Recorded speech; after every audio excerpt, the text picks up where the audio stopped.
రాష్ట్రంలో గనులు రిలీజుల గురించి మాట్లాడుతూ పెద్దిరెడ్డి రామచంద్రారెడ్డి అని ఆయన మీద బండ్ వేయాలని చెప్పి విపరీతంగా ప్రయత్నం చేస్తూ ఉంటాడు. పాప పెద్దిరెడ్డి రామచంద్రారెడ్డి ఈయన చిన్నప్పుడు క్లాస్మేట్లు.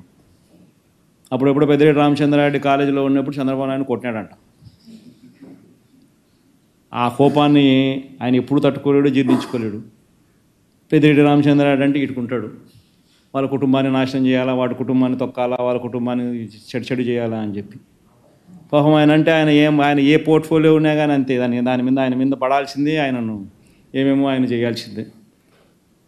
నిజంగా ఎంత అడ్డుగోలు ఆరోపణలు అంటే ఇది. దశాబ్దాలుగా గనులకు సంబంధించిన విషయానికి వస్తే, దశాబ్దాలుగా ఈ గనులను దోచుకుని అడ్డగోలుగా సంపాదించింది ఎవరు? 2018 ఈ మైనర్ అండ్ మేజర్ ఖనిజాల కారణంగా, మైనర్ అండ్ మేజర్ మినరల్స్ కారణంగా 2018-19 చంద్రబాబు నాయుడు చివరి సంవత్సరంలో ఆదాయం ఎంత రాష్ట్ర ప్రభుత్వానికంటే 2210 crores, 2200 కోట్లు. ఈరోజు 2023-24లో మేజర్ అండ్ మైనర్ మినరల్స్ శాఖకు 4000 కోట్ల ఆదాయం. మేజర్ అండ్ మైనర్ ఖనిజాల కారణంగా వచ్చిన ఆదాయం 2018-19లో 2200 కోట్లు అయితే 2023-24లో 4000 కోట్లు.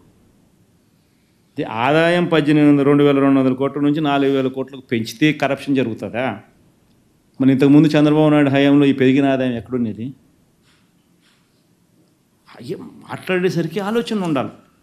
APMDC, Andhra Pradesh mineral development corporation 2018-19లో చంద్రబాబు దిగిపోయే టయానికి దాని ఆదాయం 400 కోట్లు.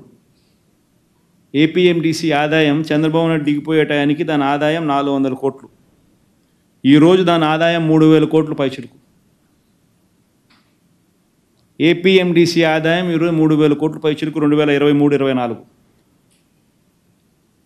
ఆయన హయాం దిగిపోయే టయానికి 400 కోట్లు, 23-24 టయానికల్లా 3000 కోట్లు దాటింది. ఎక్కడ మనం మాట్లాడుతున్నాము? ఆరోపణలు చేసేసరికి ఏదైనా లాజిక్ ఉండాలా, ఏదైనా రీజన్ ఉండాలా? వైట్ పేపర్ అంటాం, అబద్ధాలు చెప్తాం. ఎంత మటుకు ధర్మం ఇది? ఏమంటే పెద్దిరెడ్డి రామచంద్రారెడ్డి మంత్రి, ఆయన మీద పడతాయాలి. ఏమన్నా పద్ధతి, ఇది ఏమన్నా చేసే ఆలోచన?